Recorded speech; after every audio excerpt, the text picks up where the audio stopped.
Nou wat ek gister gesê het is, wat ook al jou persepsies oor omstandighede, oor situasies of oor jouself is, jy sal dit so ervaar. Want onthou, alles wat jy dink, alles wat jy praat, vat jou brein ernstig op. Dit bring my by die praat.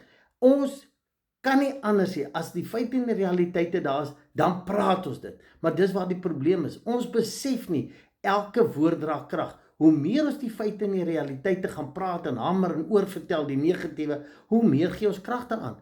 Want daar's krag in jou woorde, dood en lewe lê in die mag van die tong. Die een wat dit praat, sal die vrug daarvan eet. So, sê ek jy moet dit ignoreer die omstandighede? Nee, ek sê net, ons kan kies om ten spyte, te midde van die negatiewe omstandighede, kan ons, in ons kop, kan ons begin te sê, dankie, ek sien die oplossing, en ek kan dit myself te begin praat, terwyl ek die fisiese negatiewe dalk uitsorteer. Maar ons moet pas op wat ons praat, want dit, daarin lê lewe of dood.